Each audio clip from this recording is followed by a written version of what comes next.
Is it? Hello, everyone. I think we are recording. Hello, everyone. Welcome back to my channel.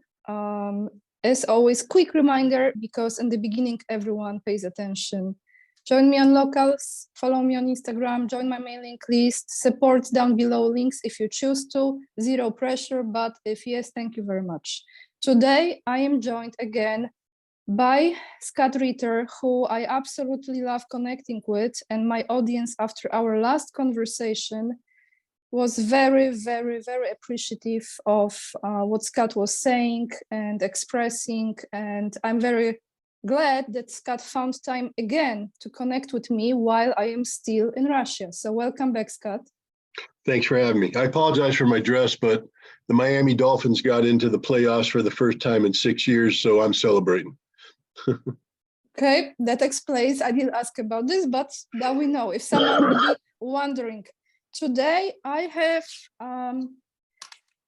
two questions that are actually pretty long, but I really want to read this because I think that will give a lot of information to the audience, and I would like you to hear it, Scott, and then we get to the question. So at the end of last year, 2022, on the official YouTube channel of the Polish Ministry of National Defense appeared a video that was titled "Polish Army Strong as Ever." In that video, that actually looked like a promo, almost like a trailer of some kind of American movie, let's say, it was shown what purchases were made by Poland or will be made to strengthen the Polish army. And I have to read this now to then ask you a question. So the summary of this is over 160,000 soldiers under arms, including 36,000 soldiers of the Territorial Defense Forces. Now we go to the equipment. Patriot systems, K2 tanks, K9 howitzers, and I apologize for mispronunciations, Bayraktar drones, Komoran mine hunters 2, Crab howitzers, mortar scanners, lightning kits, Pili cassettes, AW101 helicopters, AW149 helicopters, Chum launchers, Heimer launchers, plane F-35, planes FA-50, Abrams tanks, observation satellites. Here is my question. What kind of army is that in your expertise? Well, I mean, first of all, we need to know the quantities. I have a basic understanding that Poland is, they just announced that they are going to be forming up a new armored division. So, we're talking, 15,000, 20,000 men, depending on how they organize it. So that'll be hundreds of tanks, scores of artillery systems, et cetera. So, what kind of army is it? It's a modern army.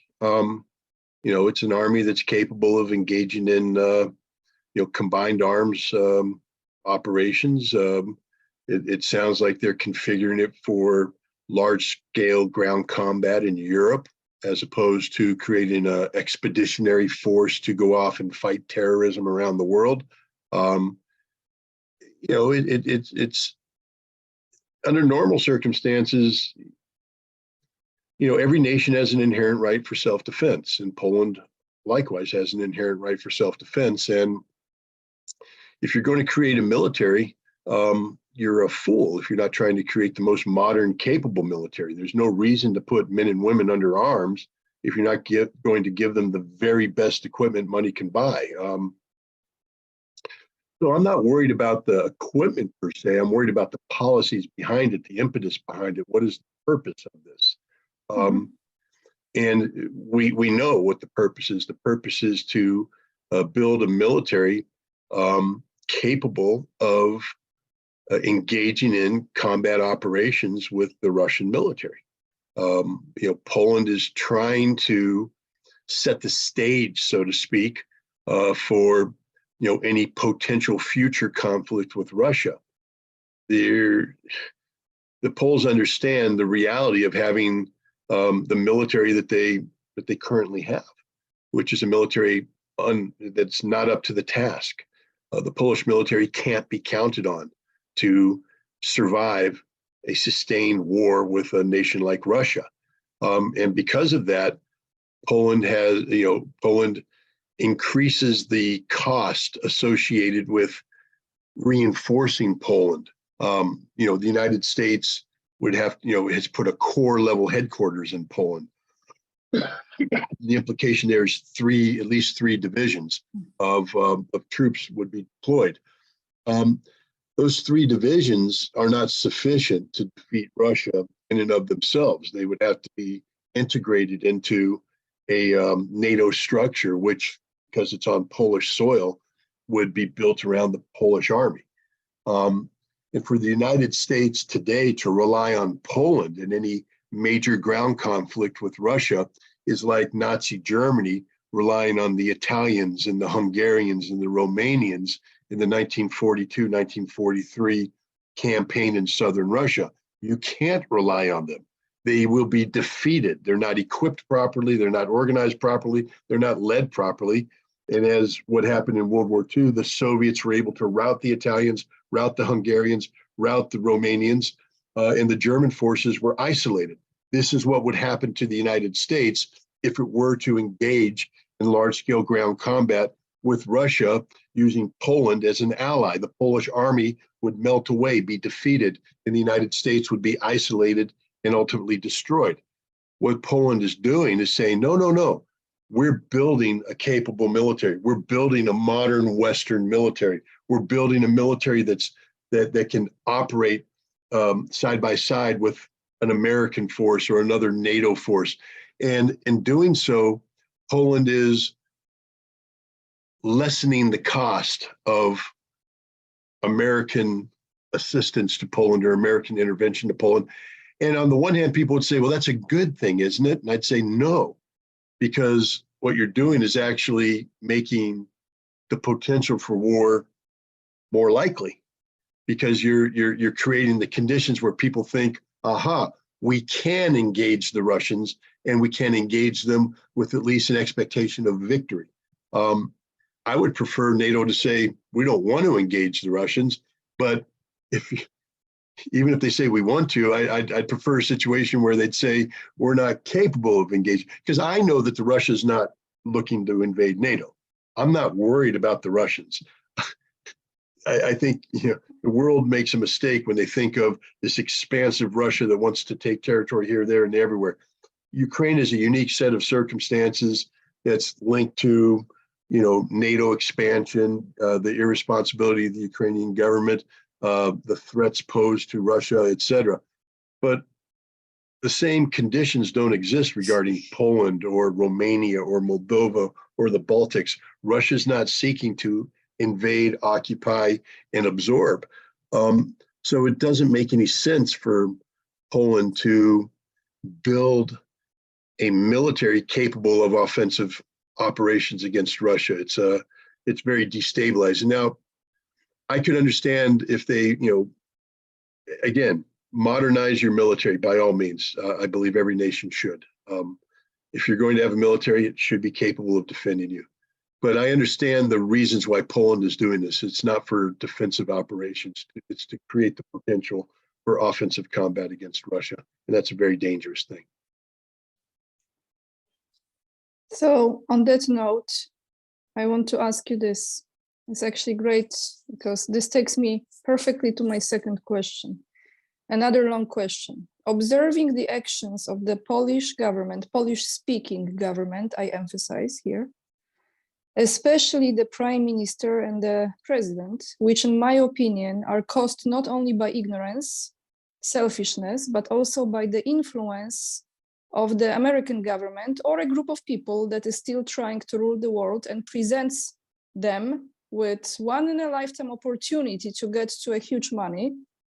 I wonder if Poland can actually trigger Putin to the point when he will use the nuclear weapon. No, I don't believe so. And I'll say it this way. I'll answer it this way. The Russians are a very mature nation, especially when it comes to nuclear weapons. They don't make idle threats. If you take a look at the growth of Russia's nuclear capability in the past decade, it's singularly driven by the irresponsibility of the United States when it comes to arms control, and the way the United States has destroyed the very foundations of arms control that had created some limitations around the nuclear enterprise of both nations. We got rid of the ABM treaty, anti-ballistic missile treaty, thereby destabilizing the security of Europe and indeed the world by forward deploying missile defense systems in Poland and Romania. Now every one of our Aegis ships is considered to be an anti-missile platform, and we have them based in Spain. We deploy them into the Arctic, into the Barents Sea. We deploy them into the Black Sea. We're surrounding Russia with this anti-ballistic missile capability. And we got rid of the INF treaty. We backed out of the Intermediate Nuclear Forces Treaty, which basically, in my opinion, saved Europe and the world from nuclear apocalypse back in the 1980s. We were headed straight towards hell back then, but the treaty prevented it. That treaty's gone because of the United States, and now we're seeking to deploy new intermediate range missiles into Europe. I mean, basically recreating the same insanity that existed back in the 80s.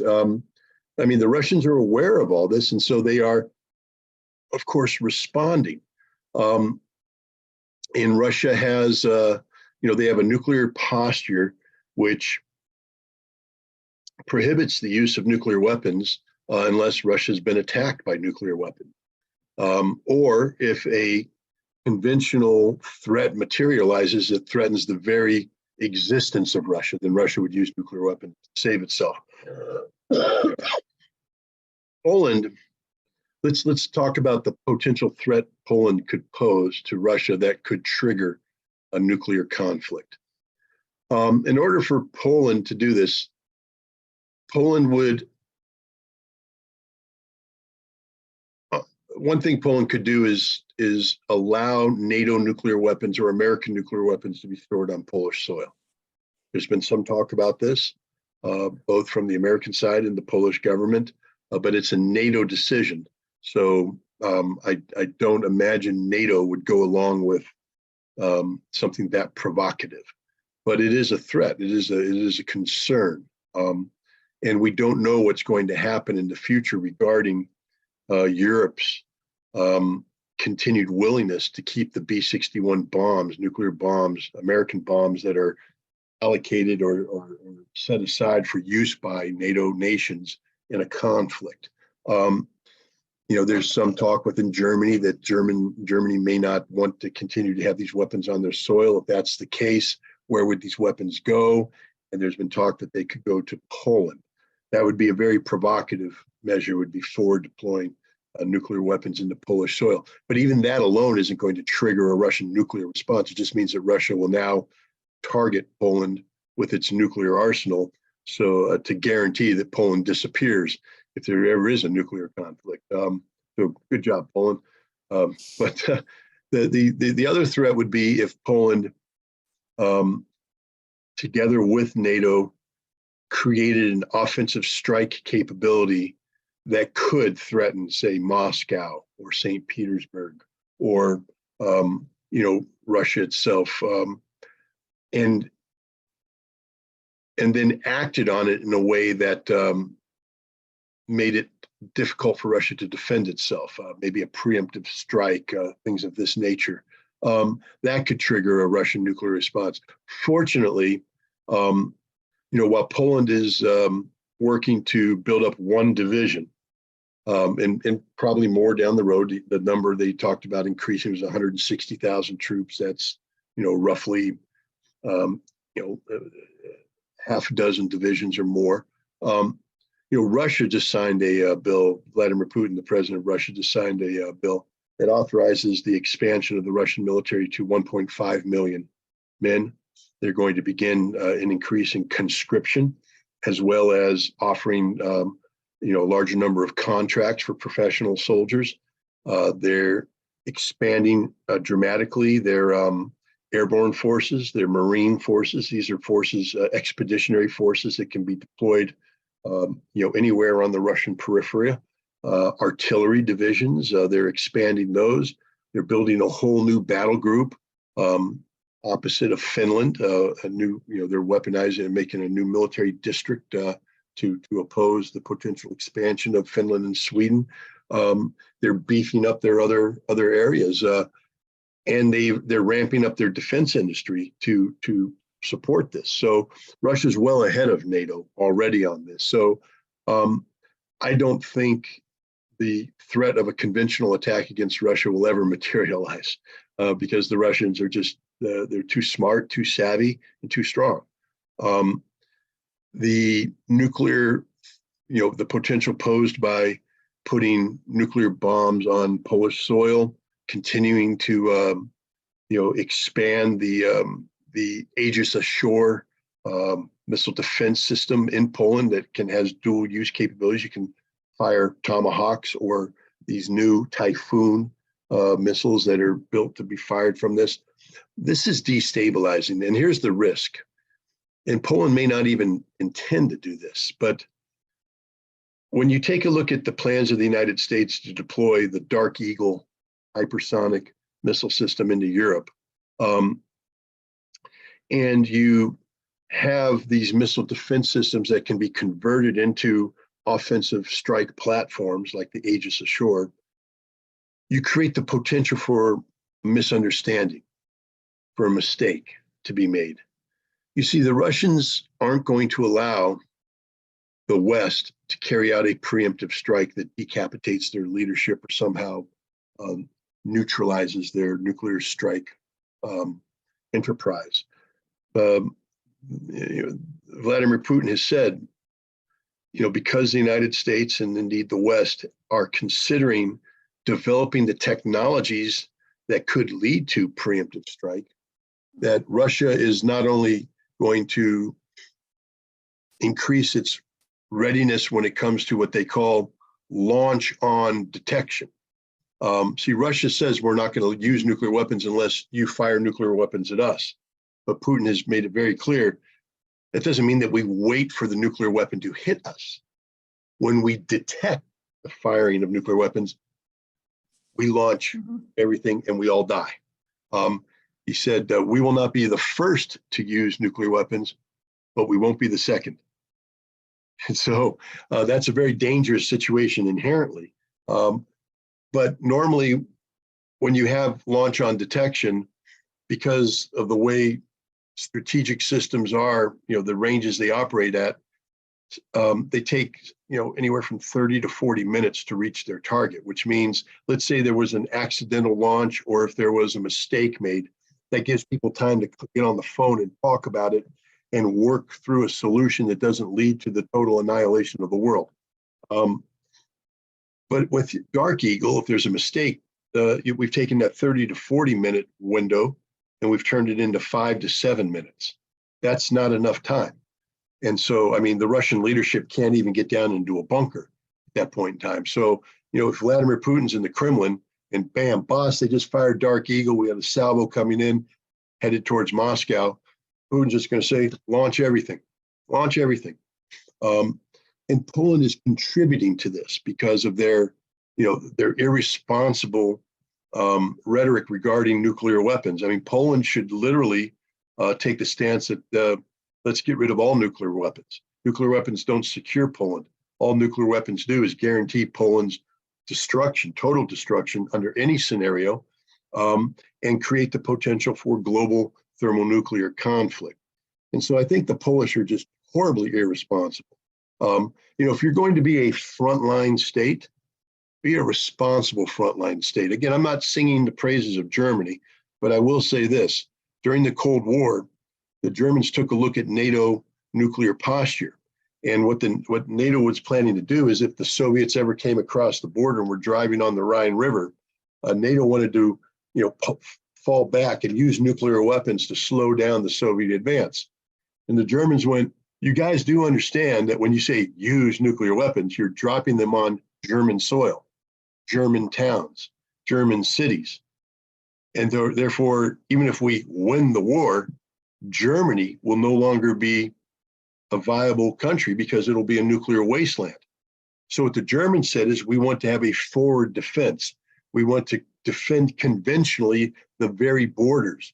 We don't want to trade space and use nuclear weapons. And that was a responsible position to take because it reduced the initial threshold for the use of nuclear weapons in case of any potential conflict. So that nuclear weapons weren't the first option. They became the last option. That's what Poland should be seeking to do. Poland should be seeking to reduce the threshold. And one way to do that is to build a modern army, is to build an army capable of, engaging in a fight and not having to have nuclear weapons come and save the day. So on the one hand, that's good.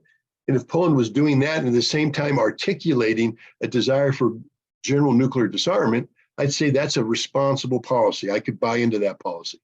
But that's not what Poland's doing. They're talking about increasing their offensive conventional strike capability. At the same time, they're facilitating the nuclearization of NATO's posture in regard to this forward-leaning presence. And that becomes a threat that Russia can't ignore. And Russia would be more inclined to preempt nuclear in a nuclear fashion if there was ever this kind of mistake.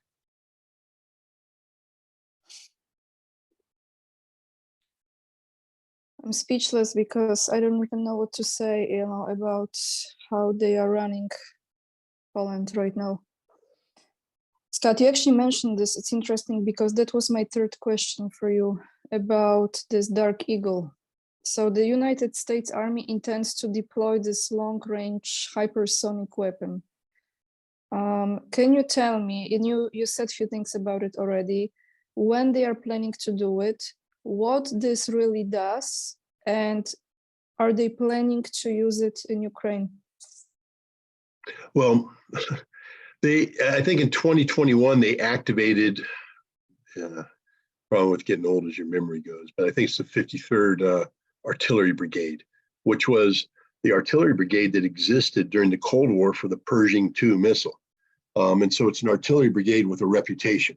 Because the Pershing II is the exact same kind of weapon.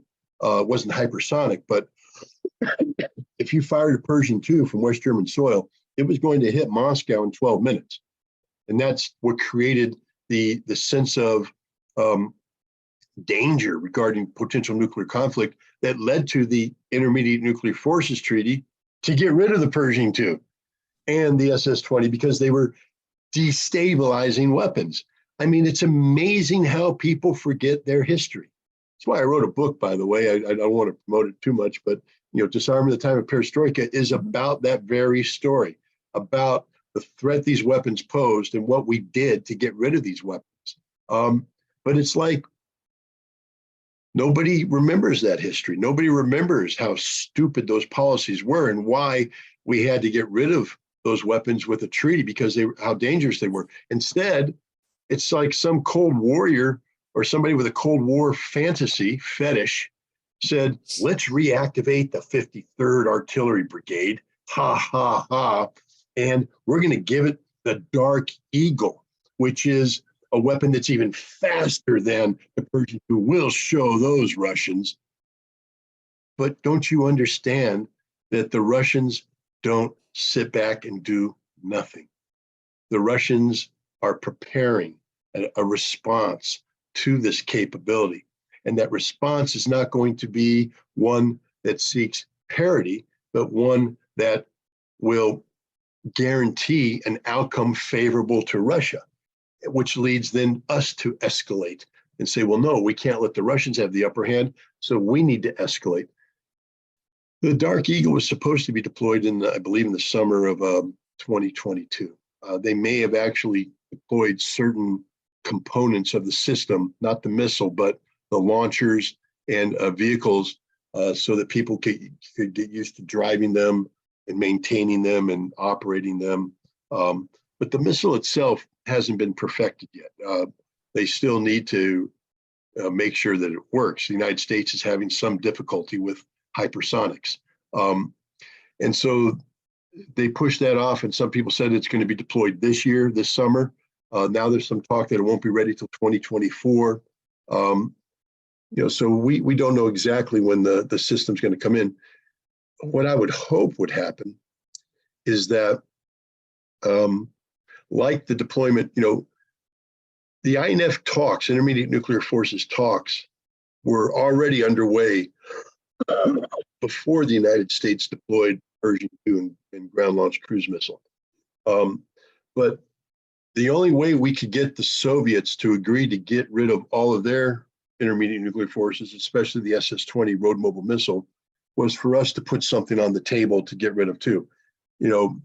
Unfortunately, that's just the way the game goes. It wasn't though we'd say, hey, look, we won't deploy these missiles if you get rid of yours, because the Russians are saying, well, we built them, we deployed them, and you're want us to get rid of them, and everything's free for you.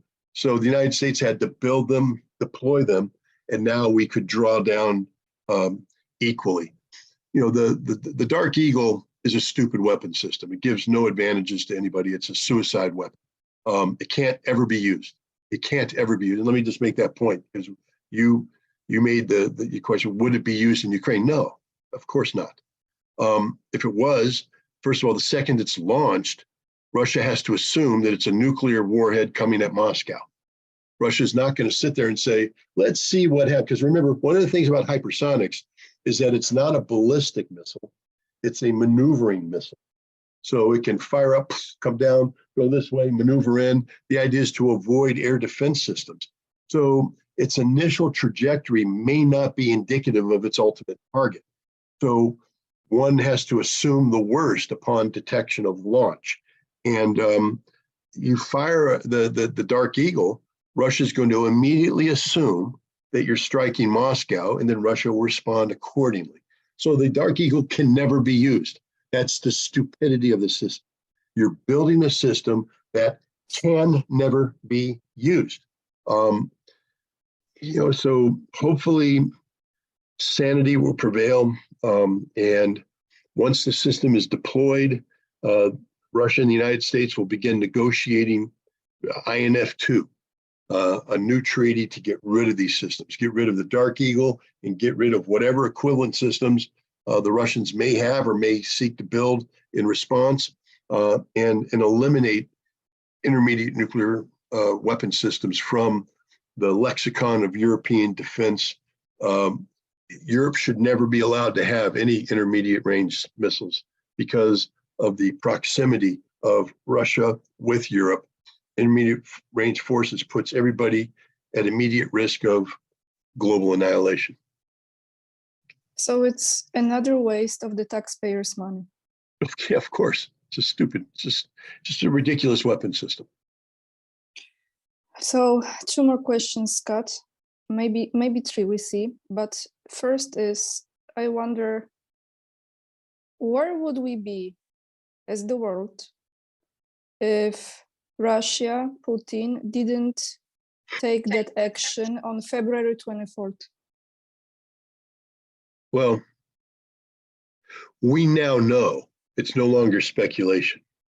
We now know that Ukraine was working with NATO to build up a military capable of launching offensive military action against the Donbass and potentially onto Crimea.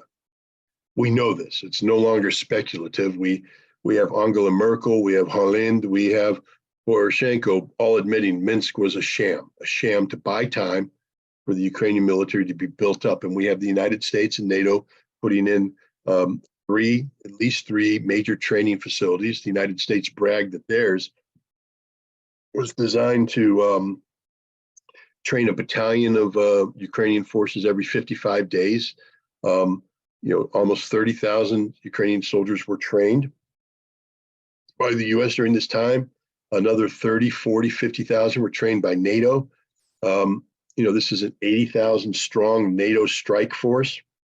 It's trained specifically to fight the Russians. And we know that these forces were being accumulated in Eastern Ukraine prior to the Russian action.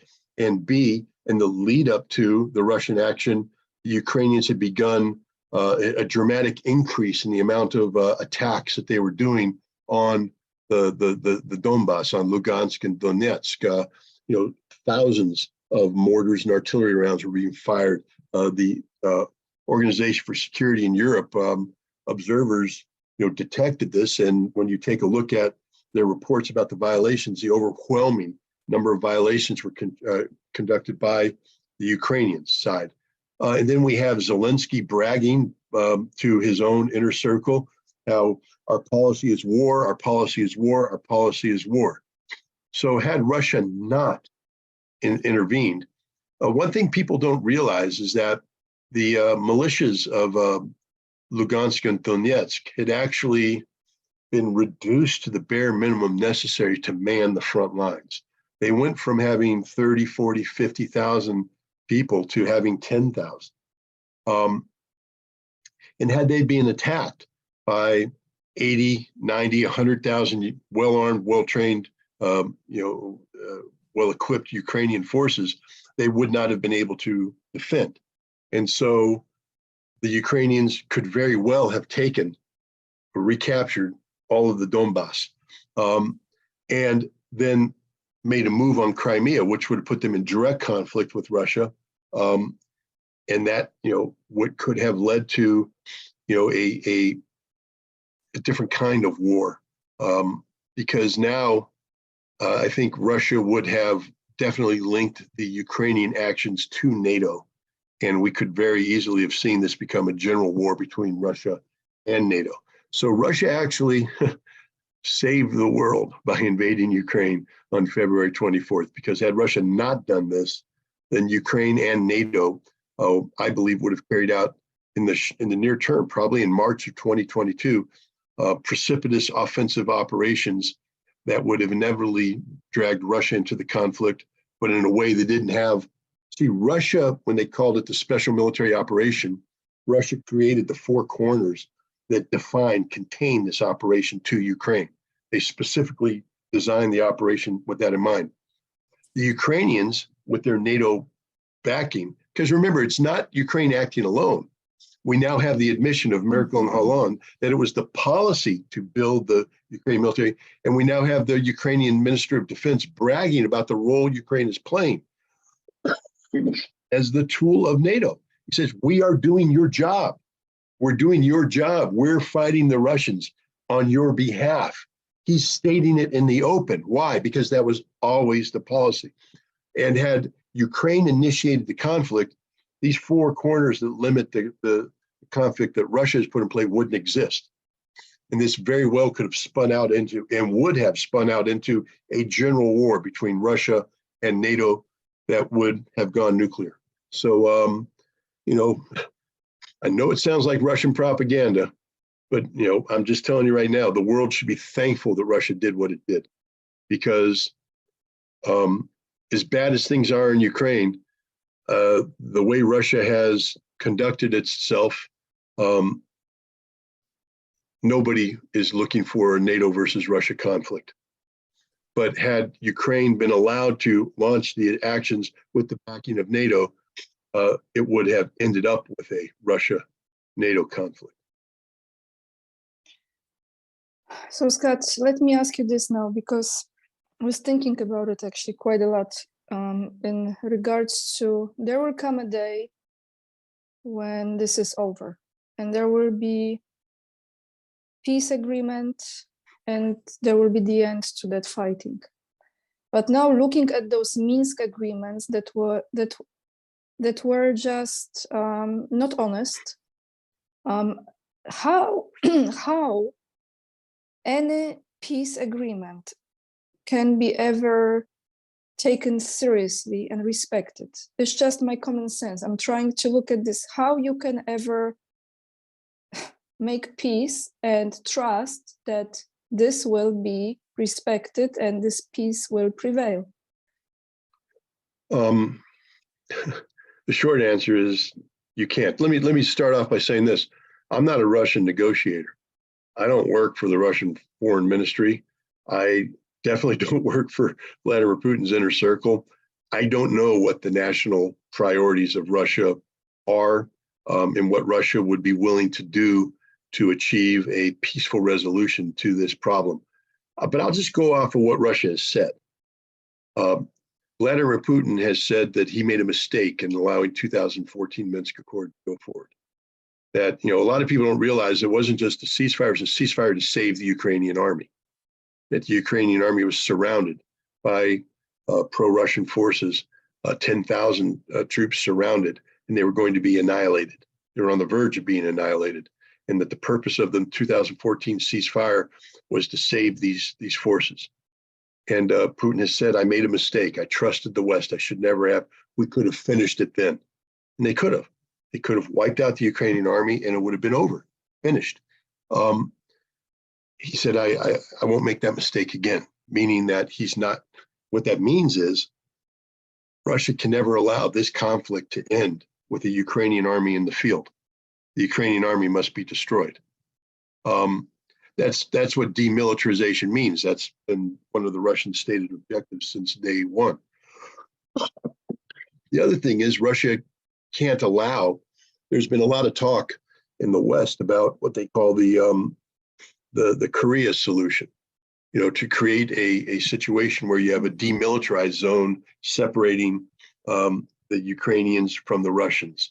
And the Russians are like, we could never do this because that allows this cancer that is the Zelensky regime, that is the Ukrainian nationalists that have dominated Ukraine, to continue to exist. And we will be in a state of perpetual war, which is the exact opposite direction Russia wanted to take when they started speaking about a new European security framework. The idea was to create a framework of perpetual peace, not perpetual war. So I can't imagine Russia buying into something that radically departs from its strategic objective of a new European security framework. So this means that Russia can't end this conflict with the Zelensky government intact. So we'll have to defeat Ukraine. So now, if we recognize these two objectives as still representing the Russian, purpose for this conflict, demilitarization, denazification, under what conditions will Ukraine agree to this? And the answer is never, ever. So negotiations are absurd. I mean, it's just the basic thought of negotiations are an absurdity, and we see that because they're talking past one another. The Russians keep saying we're open to negotiations, but on realistic terms, which means Russia's not giving up territories that have been incorporated into Russia by Article 64 of the Russian Constitution. That is, Zaporizhia, Kherson, Donetsk, Lugansk, Crimea are permanently part of Russia. They will never give these up. Moreover, Russia will not allow a situation where the Ukrainian military is within at least 100 kilometers of this border, because Russia is not going to allow the Ukrainians to fire artillery shells into Russian cities.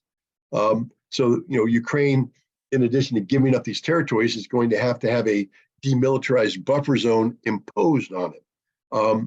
Ukraine's not going to sign on to that willingly. So we have two sides talking past one another. Ukraine with their unrealistic things. We'll have negotiations if Russia turns over all the territories and then agrees to war crimes investigations against Putin and his generals. Russia's never going to accept that. Russia's saying we need Ukraine to give us all these territories we've already taken, push back, demilitarize, denazify, and Ukraine's never going to do that. So the only negotiation that will ultimately take place is one that I liken to what took place in Tokyo Bay in September of 1945, where the Americans gathered on the deck of the USS Missouri, a battleship, and brought the defeated Japanese generals and politicians on board to sit down and sign a document written by the United States, unconditional surrender. And that's how this is going to end, in my opinion. It's going to end when somebody representing the Ukrainian government, not Zelensky, will sit down with the Russians and sign a document written by the Russians for unconditional surrender. Now, what are the terms of this unconditional surrender to be? I think Ukraine does have a say in this. I think that and we may have talked about this before. Vladimir Putin did one of his Valdai discussions back in October, November timeframe. And a Hungarian journalist asked him about Odessa. I think it was a tongue-in-cheek question. Odessa is a beautiful city. When should I visit Odessa? And Putin sort of joked back, said that the sooner the better. But then he said something. I'll just condense it, but it basically that Odessa was the key to either the peaceful resolution of this crisis or the key to Russia's total victory, and that'll be up to Ukraine. One thing I've learned studying the Russian president is that he doesn't speak idly. He doesn't just throw out empty words. He's not an American politician, by the way. So when he speaks, there's generally a purpose behind his words. So, and I've spoken on other podcasts about this. I call it the Odessa moment, and I think that we're going to see Russia develop the battlefield in a way that guarantees its initial geographic outcome, meaning all of the 4 territories are secured with a buffer zone, probably securing the totality of at least Kharkov Oblast, but maybe some others. Nikolaev Oblast probably will be secured, but it'll put Russia on the cusp of moving on Odessa. And at that point in time, I think Russia will offer Ukraine terms of surrender. Unconditional. It's not a debate. It's not a discussion. It's not a dialogue. It's if you stop now, you still have Odessa. Now, Russia may come up with some special conditions for Odessa, meaning maybe make it a joint city, something of that nature, but Ukraine will have access to the sea, which changes everything in terms of the future economic direction Ukraine can take in a post-war environment. Having access to the sea, direct access to the sea, gives Ukraine tremendous potential. If Ukraine becomes a landlocked nation, losing a great deal of its industrial capacity, it's a completely different kind of nation. So I think Russia will offer Ukraine the opportunity to surrender unconditionally at that point. Ukraine, I believe, will reject it. And then Russia will take Odessa, link up with Transnistria, and destroy Ukraine as a modern nation state. But there will be no negotiated settlement here. This is the point I'm trying to make. The West cannot be trusted as a negotiating partner. Russia will never again trust the West to intervene on behalf of Ukraine, and Russia can't afford to allow Ukraine to exist in its current iteration. Ukraine is a cancer for Russia, cancer for Ukraine, cancer for Europe, and it must be excised. The tumor must be removed, and Russia is going to remove it. It's up to Ukraine to determine whether or not they want to go in for the least painful surgery or go in for the most intrusive surgery. It's up to Ukraine. That's the only leverage Ukraine has on this is, how much of Ukraine do they want to retain? Ironically, if they stop the war today, they'd be in the best position because they get to retain a lot of Ukraine. But they're not going to stop the war. They're insisting that the West provide them weaponry. They're going to extend this war, this conflict. So Russia, because they've expanded the conflict, Russia will expand the scope and scale of its response. And I don't believe this thing stops until Russia literally, physically controls all of what is traditionally referred to as Novorossiya or Southern Russia. I think Putin will give Ukraine and the West, because here's another important thing. The Russians have always, I believe, operated with escalation management in mind. They haven't operated precipitously. They haven't done anything that has been overly provocative in terms of threatening NATO. We have Stoltenberg, the Secretary General of NATO, Borrell, and other European officials talking about how the war in Ukraine is an existential war for Europe, and that a NATO defeat in Ukraine or a Ukrainian defeat against the Russians is a defeat for NATO, a defeat for Europe. So when you have politicians, staking out that position, there's pressure, therefore, to respond if you see the situation getting out of control. So I think Russia, rather than rushing to a precipitous victory and confronting NATO in an aggressive fashion with the inevitability of the fall of Odessa, et cetera, therefore creating the potential for NATO to say, we need to act now to stop this. Russia will take a pause. I call it the Odessa pause, the Odessa moment, and give both Europe, NATO, and Ukraine the option for peace. And at that point in time, I believe you're going to see Europe, NATO, and Ukraine come together. They're not going to be able to accept the terms, but it at least creates that political pause so that when Russia does continue its strike, there won't be panic that requires intervention into southern Ukraine, et cetera. Russia is not seeking a conflict with NATO. And I think Russia will unfold its operations in a manner that minimizes the potential for conflict with NATO.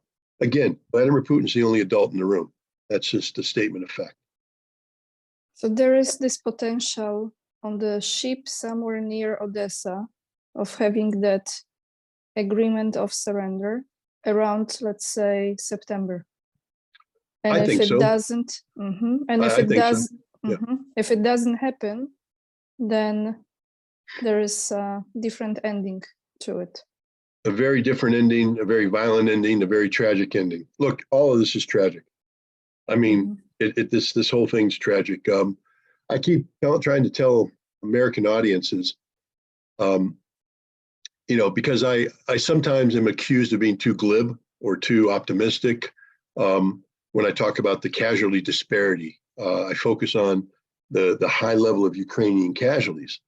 But what people don't understand is that, if the Russians are, achieving a 1 to 5, 1 to 8, 1 to 10 casualty ratio, meaning for every Russian lost, there's 5 Ukrainians lost, 8 Ukrainians lost, 10 Ukrainians. Say on average it's 8. If the Ukrainians lose 800 men, that means Russia lost 100.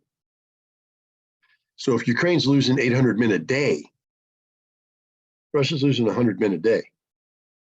The United States lost its will to continue the Vietnam War because we were losing 200, 220 men a week at the height of the Vietnam conflict.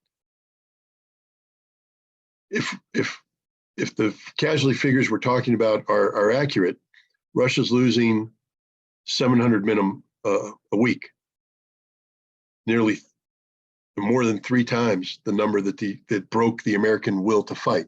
So let's not pretend that Russia isn't suffering, that Russia isn't paying a price.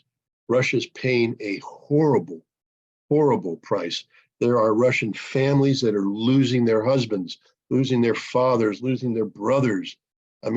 Losing their cousins, their uncles, their nephews, as are the Ukrainians. It's the same thing, but we tend to focus on the Ukrainian casualties because they're just so mind-bendingly big. What's happening in Ukraine is just an absolute gut-wrenching horror. But and we think, well, therefore Russia is winning. But winning comes with a cost, a horrible, horrible cost. And if people don't think that weighs on the minds of Russian leadership, Vladimir Putin is not a robot. He's not a machine. He's a human being. And, he's a good leader, I believe, for Russia. He's a decisive leader, but he's a leader that is fully cognizant of the human toll this war is taking. And so imagine how, I was going to use a bad word. I stopped myself. How damn frustrated he must be to live in a world where, because of the irresponsibilities of the West, they've taken the potential of negotiating an early termination of this conflict. I believe Russia would like to negotiate a viable end to this conflict. Why? So that more Russian boys don't die. It's a huge imperative. The Russians aren't callous to this. They're not indifferent to this. They don't want this war. They don't want it. And so imagine just put yourself in the shoes of the Russian leadership, knowing what you have to do to win, knowing what must be done, and knowing the price that you're going to have to pay to accomplish this, and knowing you're not being given any other option. It's, weaker men would become alcoholics or drug users because of this. It's that kind of depressing reality. And again, the world owes the Russian leadership debt of gratitude because they're not overreacting. You don't want someone like me in a position of leadership because I am a revenge-minded son of a gun. I would be so angry, so overwhelmed with fury that I would unleash the dogs of war. Hell hath no fury, like a man who has witnessed the people he trained die on a battlefield that didn't need to happen. I watch these allegedly pro-Russian bloggers out there attack Putin, attack the Russian leadership as cowards, as weak, as this, as that. And I have nothing but absolute disgust for them, nothing but disgust. First of all, they don't shoulder the burden of leadership, the burden of command. They don't make the decisions that result in people dying. Every time Putin meets with his leadership, and you have a general draw a line on a map and say, sir, I think we should do this. That line equates into thousands of deaths.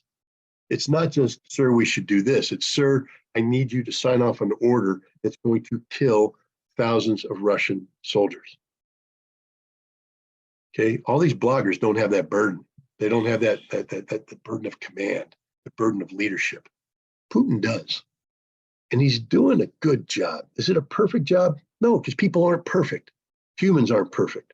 We all make mistakes, but he's not making mistakes of a magnitude to threaten Russia. He's making the decisions that not only I believe will end up with a Russian victory, but he's also making decisions that increase the harm done to the Russian military because he doesn't want this conflict to grow out of control and to bring NATO in.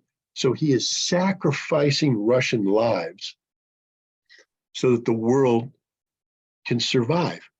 And so again, I don't mean to overplay this, but someday the history will be written of this conflict.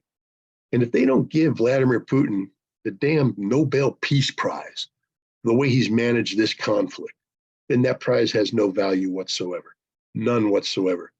Because ironically speaking, the biggest man of peace in the world today is Vladimir Putin. This is a war he did not want to fight. This is a war he tried desperately to avoid fighting.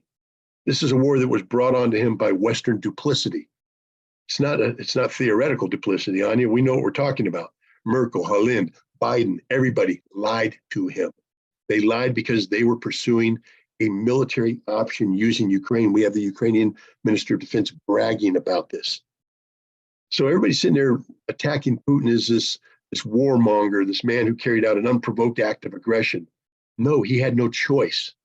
He had no choice but to do this. And the way he's pursuing this conflict is a way that keeps it contained to Ukraine. He's at war with the collective West, literally. Every day we have Western leaders come up with, more innovative way to kill Russian troops. Think about it. We're going to give them the Bradley infantry fighting vehicle. Wow. Okay, 50. Maybe it'll grow. The numbers will grow.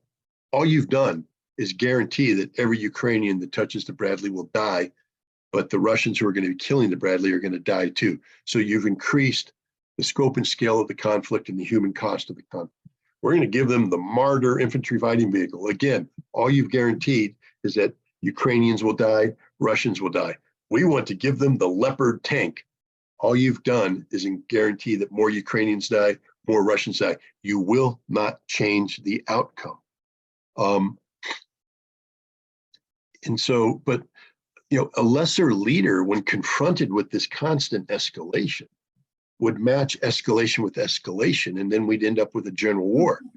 Vladimir Putin's not doing that. He's being attacked mercilessly by allegedly pro-Russian bloggers. You know, he's a coward, he's a weak man, he's this, he's that, he's the other thing. Actually, showing restraint in time of war is the greatest virtue anybody could have. It's the greatest measure of courage. A brave man knows when not to attack, when not to needlessly sacrifice human lives.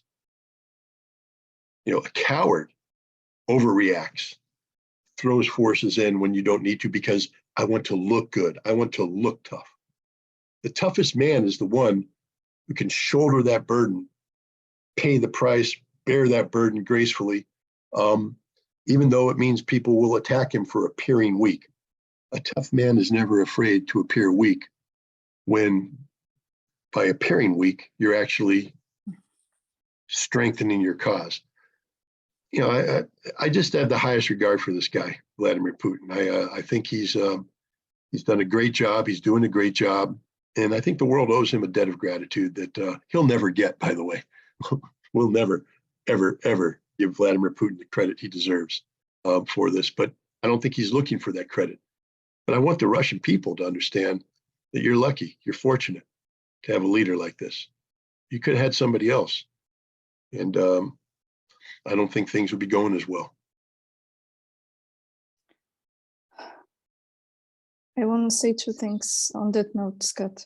First, when you mentioned the Nobel Prize, I could care less about existence of it. If they gave it to Obama twice, who is the one who deserves anything but the Peace Prize? That's my opinion. Okay. Yeah. So to me, that could stop just existing and it doesn't matter at all. But a second thing, when you were talking about this, I had this vision, this very simple understanding that there are old rich men who are throwing young men on the battlefield for their own whatever interest. And could it be just, let's meet in one room, let's have this whatever we are having issues, I don't know, why they don't fight one another? I know I'm talking like this now, but why they don't have this in a nice, fancy, schmancy room with all the top luxury stuff, have this conversation, so thousands and hundreds of thousands of people in the world, and this is on and on and on. All this concept of war is dead. Well, they tried that. They tried it. Minsk. Angela Merkel was driven to tears. She wanted all of our sympathy about how she flew here, she flew there, she did everything. She did everything. The hardest moments of her life, we were told, in implementing an act of duplicity, extreme duplicity. She stared Vladimir Putin in the eyes and lied to him. Remember, Minsk isn't just a violation of the trust with Russia. It's a violation of trust with the world because they took the Minsk Accords to the Security Council of the United Nations and they gave it the stamp of approval of the Security Council. So they betrayed the world. So, you know, Merkel, and by extension, it's Germany. I'm sorry, she's a German leader and the German people should be outraged. I mean, if they're not in the streets demonstrating about this to hold her to account, then it means that they're complicit in it. It means that they accept it, that they approve of it. The same thing with the French. You know, if they're not demanding that Hollande be arrested and prosecuted for being a war criminal, then they're complicit in this, in the deception. And the same thing in the United States. I could walk through the beautiful quiet of my town and nobody cares, nobody knows, nobody understands. Nobody's going to hold anybody to account.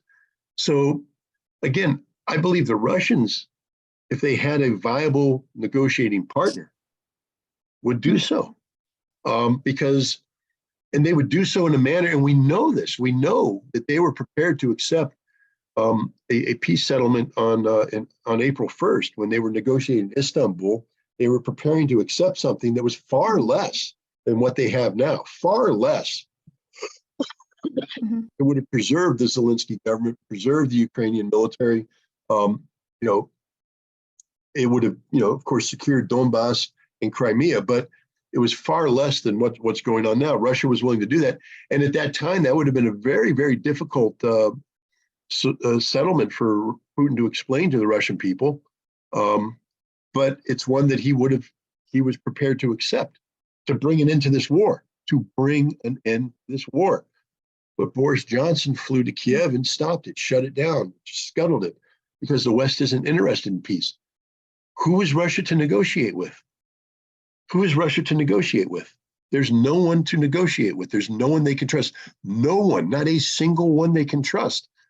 So now, confronted with that, Putin has no choice but to tell his military leadership to get on with the task, knowing the human cost that's going to be paid by the Russian soldiers and the Russian families by extension, and the Russian nation by extension. The burden of command, the burden of leadership. It's an unbearable burden, but he's bearing it with grace, the grace and dignity that his Western counterparts are incapable of displaying. They show the real values, right, Scott? Those European leaders, the values they values, and the Americans as well. I mean, we're disgusting. Yeah. I'm sorry. The people, I love the American people. I love the potential of the American nation.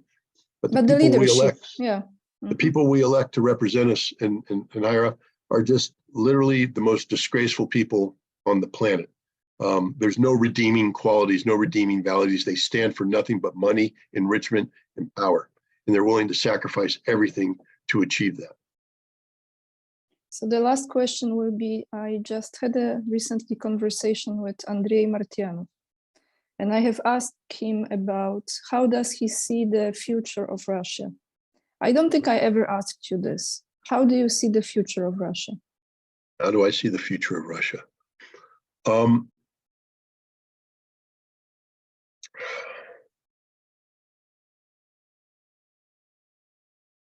I think Russia is going to go through a phase of isolationism, where it,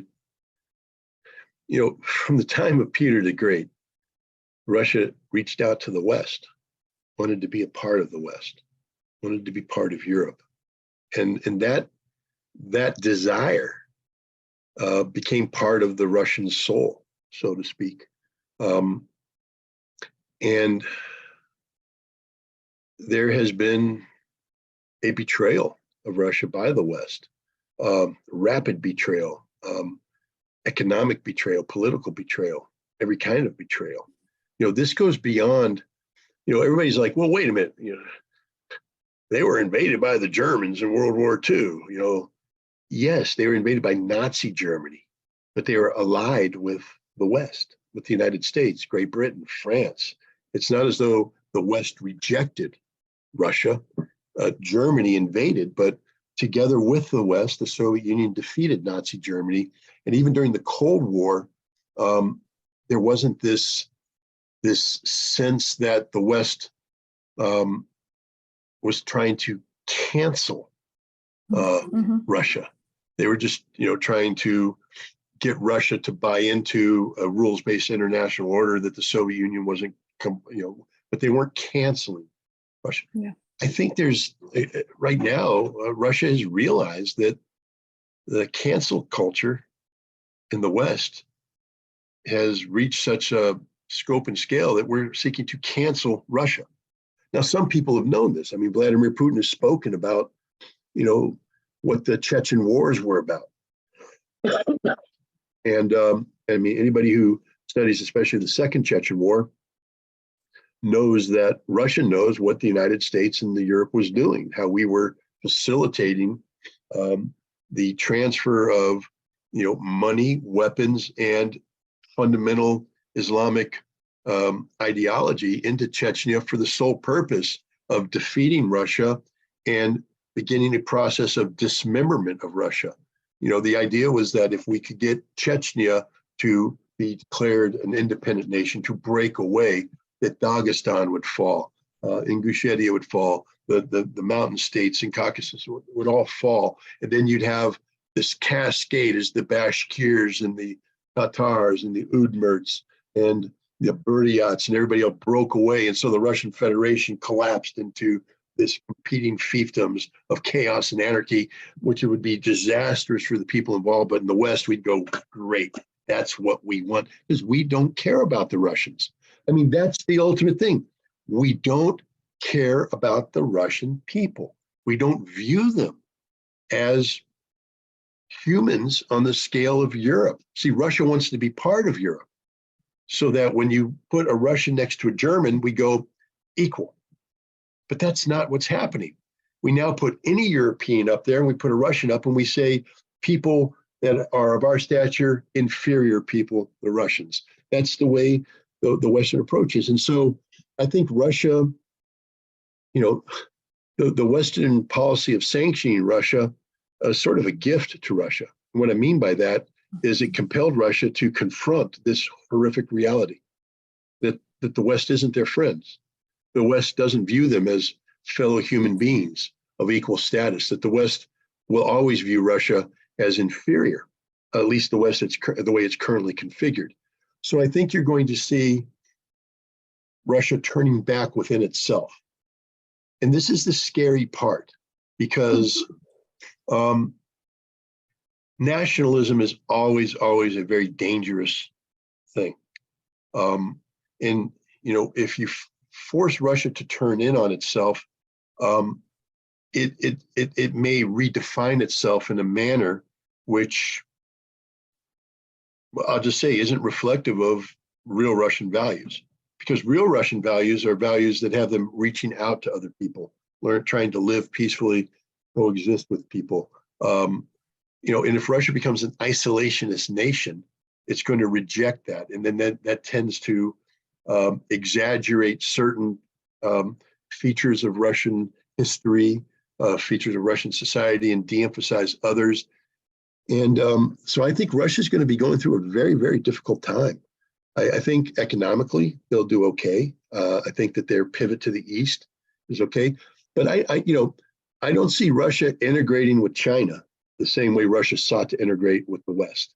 No matter how close relations are going to be between Russia and China, it's never going to be, the kind of, hey, we want to be part of China. First of all, Russia is very concerned about China's size in terms of the population, especially in the Far East, where there's a lot of territory that, the fears that China could seek to move in and absorb Russia.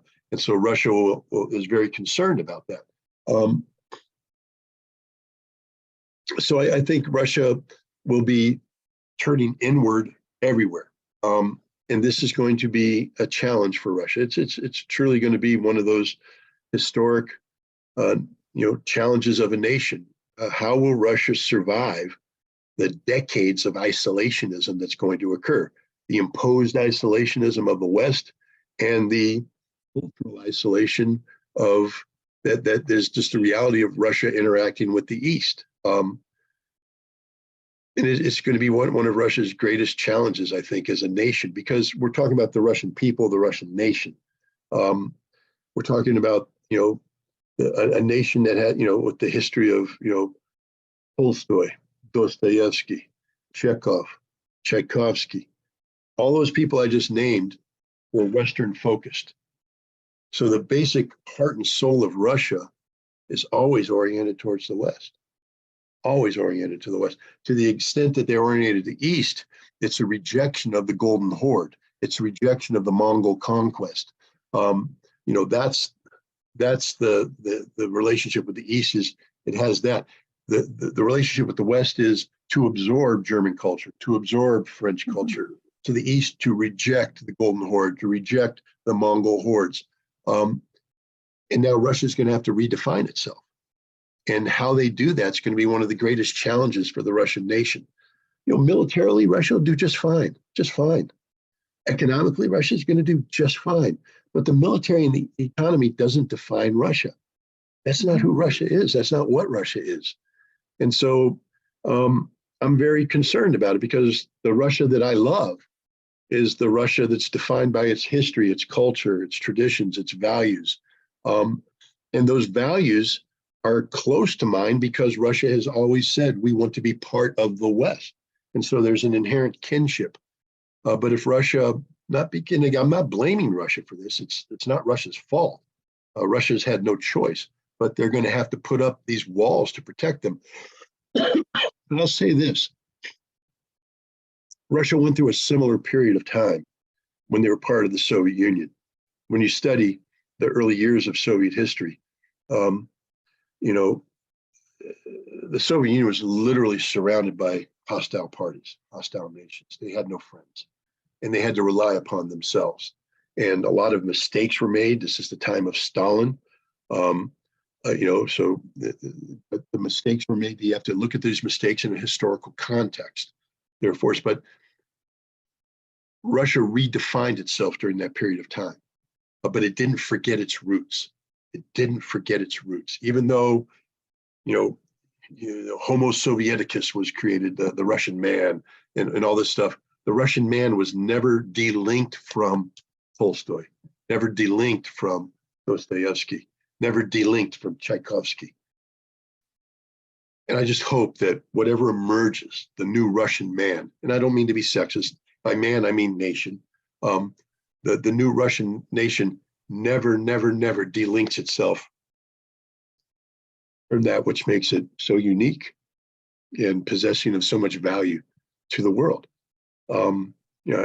So I'm concerned. I'm nervous. I'm afraid for the Russian people. Not that they're going to be defeated by anybody, but that they'll defeat themselves. And so this is going to be one of the greatest tests going forward for the Russian people and the Russian nation, how they can survive this calamity that's been thrust upon them. And we'll see.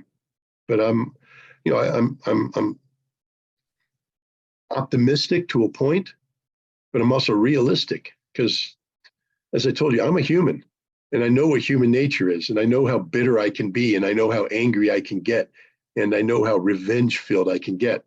And this is going to be a huge test for the Russian people and the Russian nation, not to allow the circumstances that they've been thrust into through no fault of their own to embitter them, to anger them, to fill them with revenge, to fill them with hate, to fill them with a desire to transform into something that they're not. It's going to be a big test for the people of Russia. Thank you for sharing this, Scott. But I would like to add something from me now. Sure. In reference to this, because I absolutely see what you're saying. I understand this point very well. But maybe because I'm here now and I'm observing the people and I'm interacting with people, I think this is on the spiritual level. What's going to happen is, well, first of all, I see still that the faith in Russia is very strong. I see it by people going to the churches, and I see it. I just see how they are faithful.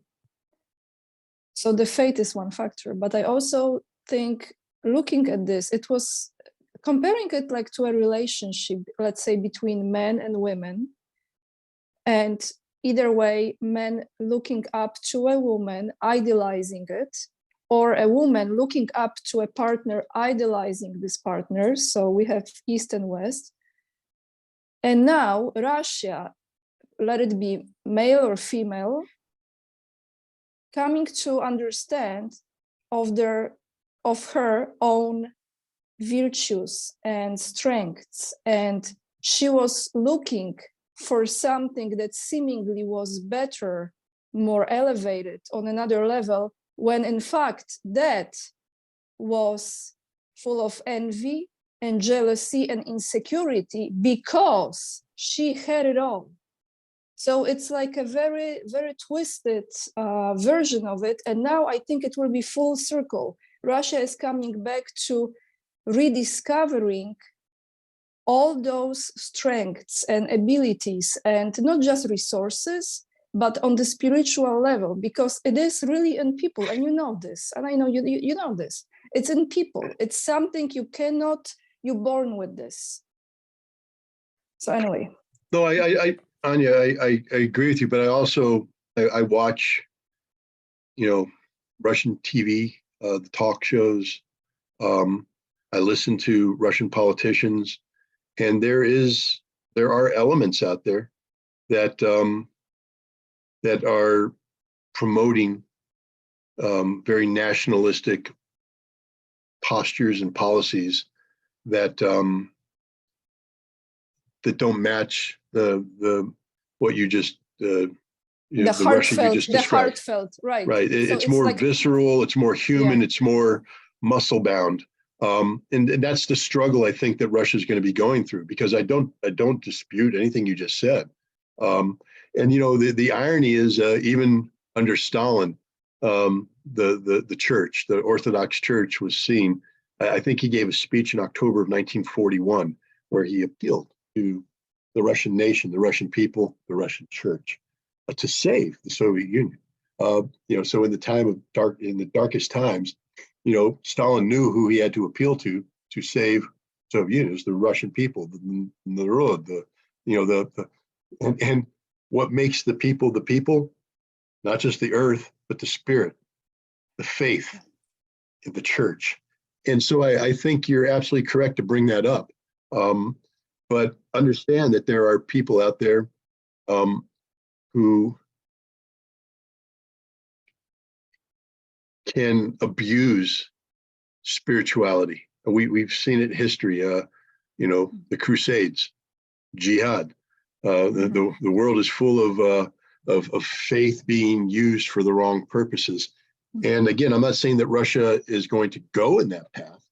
I just think that it's going to be a struggle. I don't think that I can't guarantee an outcome. And one of the reasons is probably because I'm here in the United States, and so I don't have day-to-day contact, and I don't see this, you know, see what you're seeing. But just as an outside observer, I just fear for the coming struggle that I think is going to take place of an existential nature within the Russian soul. And I just pray that the Russians will emerge the same people that they are today, stronger, better, more confident, but inside, the same people. Because that's what makes them great. That's what makes them great. Thank you so much again, Scott, for coming on today. Can you show us the cover of your book again? Because you've written many books. It's behind you, right? I just want, because someone mentioned that the links were not working. So I just want to make sure. Okay, wow. Okay, so you can purchase this book. It's down below. You have the links, and if they are not working, they should be working, because I attached last time. You can buy through Amazon or directly from the publisher as well. From Clarity Press. Yes. Yeah. Yes. Okay. And then, yeah, that's yes. it. And then the other thing is, you know, I do other writing besides the book, and I put it out on ScottRitterExtra.com. So you can get other things there too. And for instance, this podcast, when you're kind enough to link it to me, we'll put it there too for people to see. Thank you, Scott. And also on Telegram, people can follow, not on Twitter, Telegram? Everyone. Twitter, No, I'm back on Twitter. Again? Yesterday, they let me on. I don't know. Is it a mistake? Who knows? But so I am always like right after you back. So this is like second time. And then tomorrow you will be gone again. Well, see, I'm researching an article on that takes on the New York Times most recent take on Bucha. And Bucha seems to be my Achilles heel. So as soon as I publish that article, damn, they're going to take me down again. So we'll see what happens. But the real Scott Ritter Twitter account is back up, the original one. So we'll see how long that lasts. All right. So I will find that if it still exists, and I put the link down below, and also Telegram and YouTube channel where Scott interviews other guests as well. I think that's it. Anything else to mention, Scott, to find you? I think those are all the platforms, right? That's it. The only thing I'd say is, again, Happy New Year. And I don't know, are you Orthodox? No. Okay, because I think the Orthodox just had the Orthodox Christmas, and they have the Orthodox New Year coming up. So we're still in the holiday season. So I just wish everybody a very happy and fruitful holiday season. And Z Nowym Godem. Z Nowym Godem. Thank you so much, everyone, for Spraznikom. watching. We really appreciate Scott and all his expertises and sharing his knowledge. So yeah, until next time, and it won't be in Russia, our next conversation. But maybe the one after that. We never know. You'll never know. Thank you, everyone. Okay, thank you.